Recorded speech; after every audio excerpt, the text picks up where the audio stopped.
Alors, d'abord, l'expérience aéroportuaire, il faut bien le dire, c'est un peu un cauchemar à mains égards. D'abord, sur les accès, on a vraiment le désir que nos passagers puissent accéder de plus en plus à l'aéroport par le train.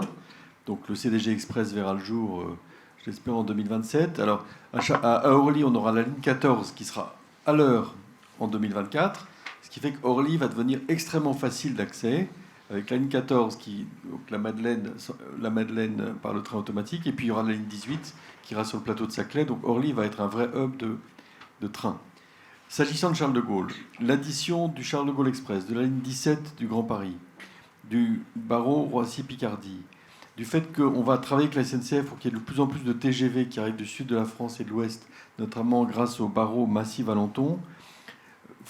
Premier volet, donc accès par le train facilité. Deuxième aspect, dans l'aéroport du futur, nous essaierons de rendre la voiture de moins en moins proche des terminaux et nous réfléchissons à un accès qui soit par les transports en commun, soit avec des parkings déportés pour désinciter à prendre la voiture. Ensuite, le passage dans l'aéroport.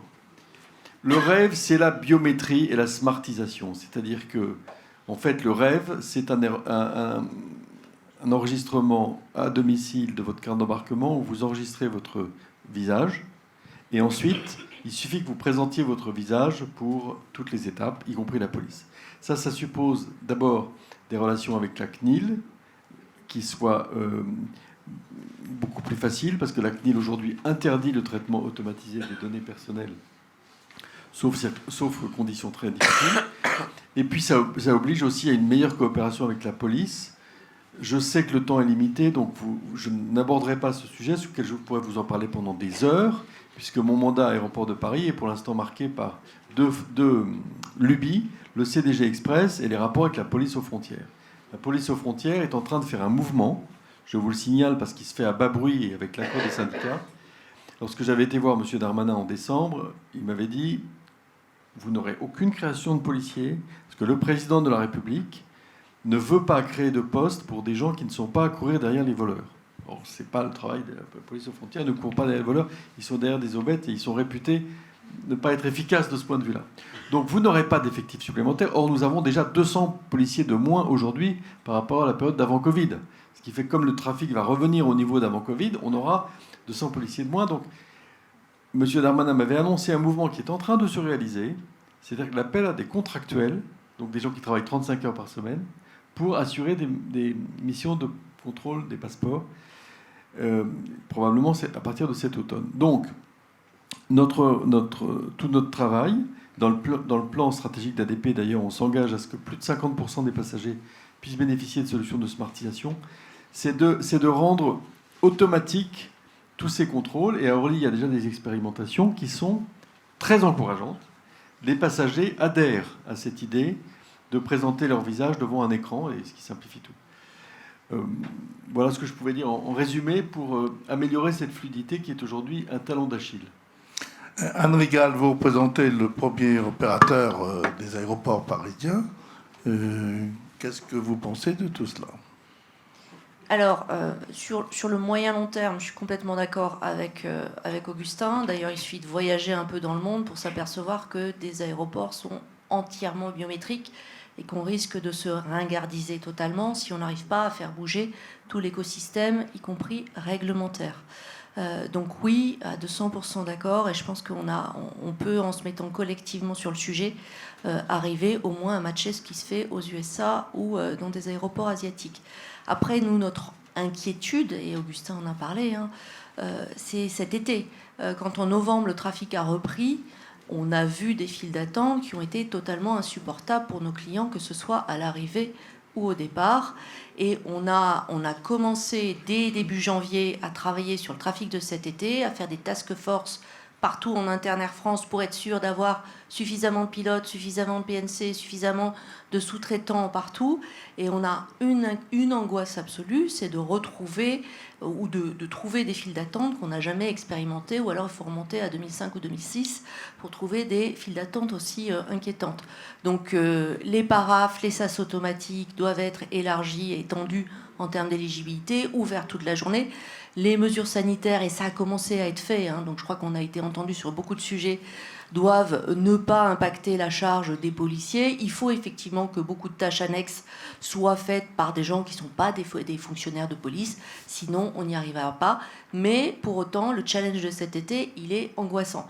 Et par rapport aux aéroports, je crois qu'Orly est un aéroport merveilleux qui va être totalement connecté. Et ça, c'est une chance extraordinaire. Et effectivement, on a sur Roissy le handicap très très fort de devoir attendre 2026-7 pour le CDG Express. C'est dommage parce que c'est finalement ce qui est le plus difficile pour nos clients. En plus, on en comble à un, on fait des émissions de CO2 partout. C'est assez ridicule, mais c'est comme ça. Et on l'a vu, nous, quand on a arrêté certains vols Orly-Bordeaux, Orly-Nantes, Orly-Lyon, les clients ont hurlé parce que l'alternative par le train n'est pas toujours...